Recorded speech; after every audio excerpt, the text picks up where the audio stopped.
Hi, my name is Harikrishna Menon and I'm a program manager in the Visual Studio team. Windows Presentation Foundation, or WPF, is a rich presentation system for building Windows desktop applications. You can build visually stunning user experiences that incorporate UI, media, and complex business models. You can rapidly develop enterprise-class line of business applications with a comprehensive set of features like controls, data binding, animation, and styles.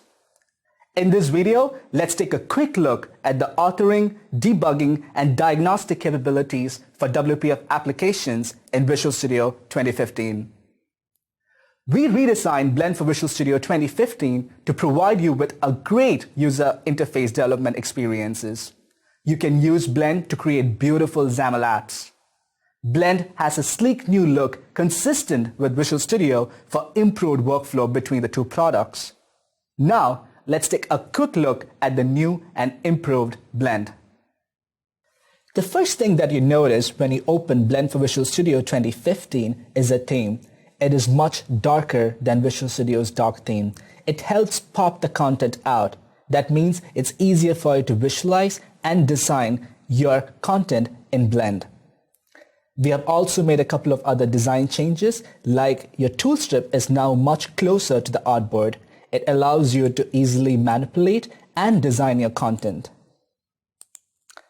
VS features like Solution Explorer and the Theme Explorer have made its way into Blend. With the support that we offer in Solution Explorer, you can now use solution folders and be benefited by the awesome performance that Visual Studio offers for large-scale solutions. Blend favorites like the Assets pane, States, Triggers, and Data have also made its way into new Blend. Blend still remains the tool of choice to create complex animations. We also have support for full-fledged IntelliSense in Blend. The same language service that is used in Visual Studio now powers the IntelliSense in Blend as well. In Visual Studio 2015, we have rebuilt the XAML language service on top of the .NET compiler platform, or Roslyn, to provide an improved XAML editing experience with rich IntelliSense that is faster and more reliable. This is the first step in enabling a number of new, powerful features in the XAML language service. On the docket are features such as cross-language refactoring operations, improved IntelliSense filtering, and better data binding IntelliSense. In addition to this fundamental change, we have enabled a couple of new features like in-place editing in Visual Studio, support for peak, and the ability to add regions in your XAML code.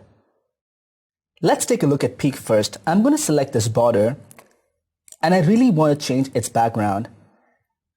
Traditionally, I would have to go to that particular style by go to definition and edit it. No longer do I have to do that. All I have to do is right-click, peak definition, and this brings my style from a different resource dictionary in the same view that I'm editing. That is super cool. Now I'm going to change the value gray to red, hit enter, and save. And when I go back to the design surface, you can see the change is instantly reflected. Now you might be wondering, will this work for code? Absolutely. Let me go find an event. So here you can see that I have a projects loaded event. I'm going to right click on projects loaded and do peak definition. You can see that we now allow you to edit your C# code within the view you're editing in XAML. So that is very useful. In Visual Studio 2015, we have also introduced a new feature called in-place editing. In-place editing was generally available in Blend, but now it is available in Visual Studio as well. Let me show you what I mean by in-place editing. I have this button here, and I really would like to change its template.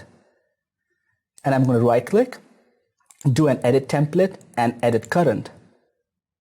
What you can notice is that we bring in the template of the button inside your current view. You no longer have to go to a different document to edit the template of that button. I'm going to go change the background. So I have here the background is set to button link color.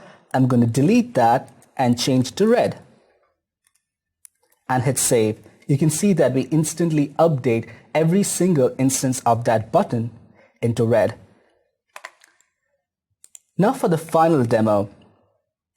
We got a lot of feedback from users saying that they really wanted to annotate parts of their XAML code. Unfortunately, annotation is not really something we had supported before, but what if you want to demarcate or split your XAML code into logical chunks? You can now do that by using the region feature in the XAML editor.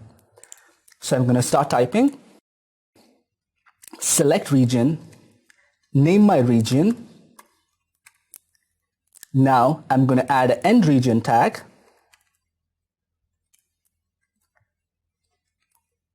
And you can see that we instantly allow you to collapse that region.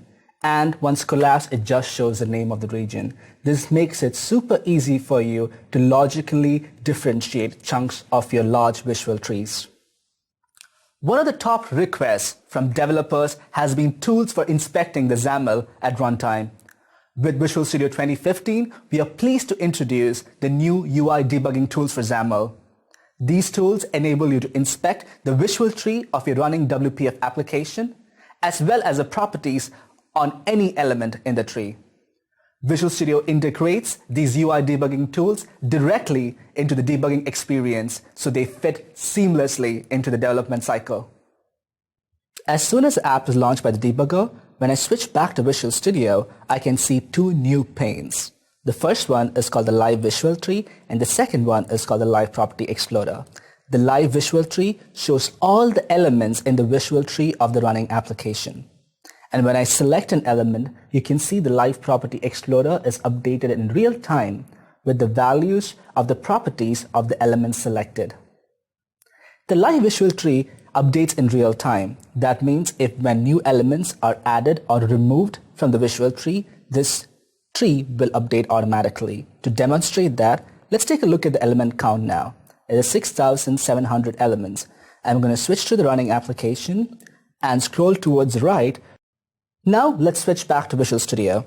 You can see the element count has now increased from 6,000 odd elements to 8,000. So this makes it super easy for you to visualize your ever-changing visual tree.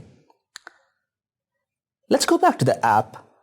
I don't really like the fact that this date text block is actually center aligned. I want to move all this to its left.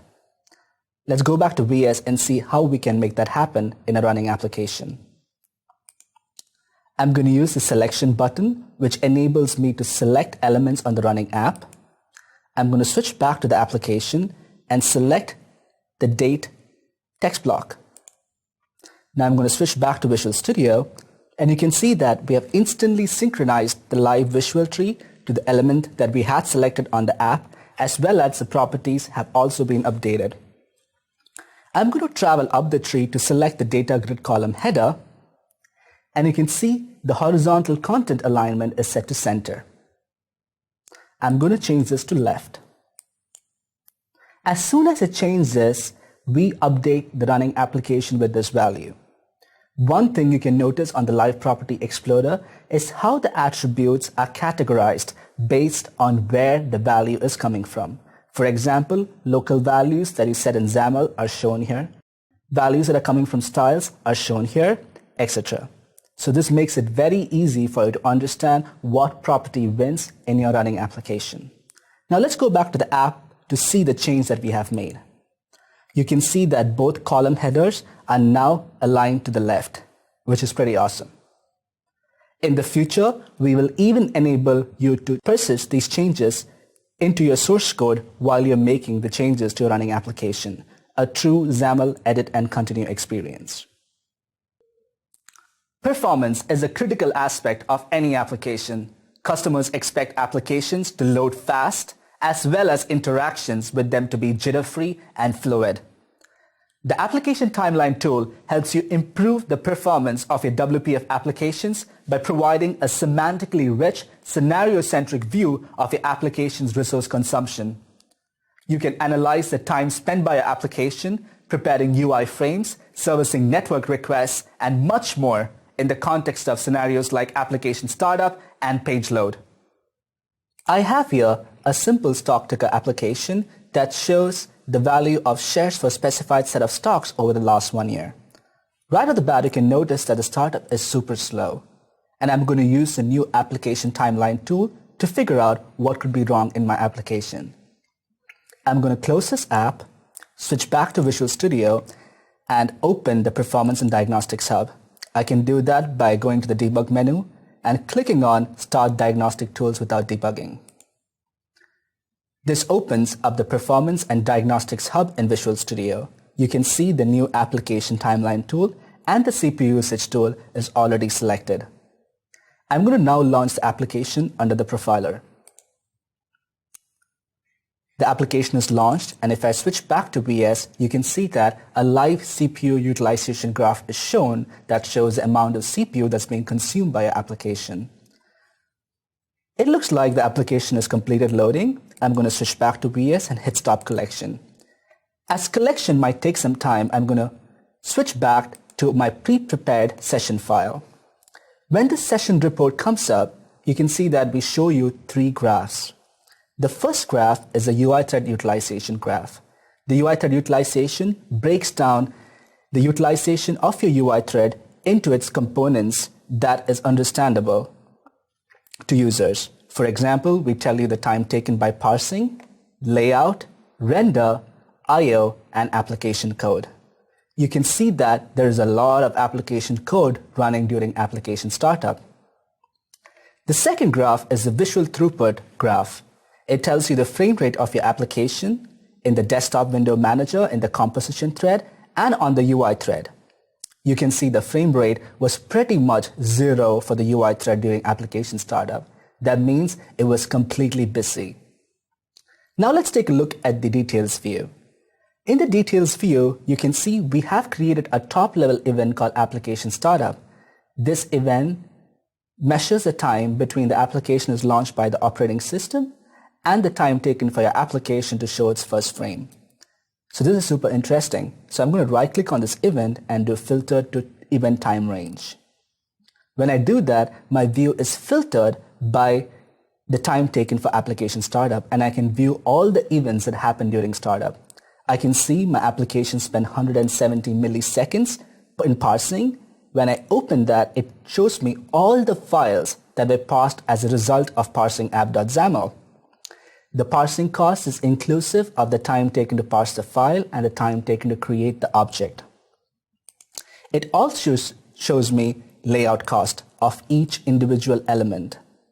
It tells me what the cost was for each element to lay out during the layout pass. This is very interesting since it'll help me troubleshoot complex custom panels and their logic if they take too much time during layout. We also support a number of filters and sort functions to make it easier for you to slice and dice your data.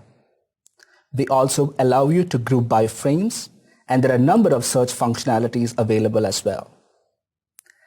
Now let's take a look at the CPU usage tool, since none of these events can explain why it took so much time from the application startup. I'm going to shift to the CPU usage tool, and you can see that the main is taking almost 95% of the time. I'm going to keep drilling down to see which function is responsible for this. And here I can see that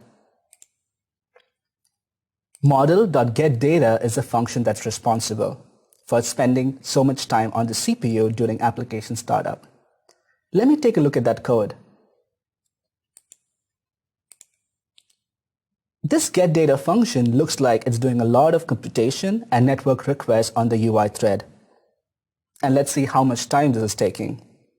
I'm going to put a breakpoint at the start of the function, and I'm going to put a breakpoint at the end of the function. Now I'm going to start debugging. You can see that the first breakpoint gets hit. Now I'm going to continue execution.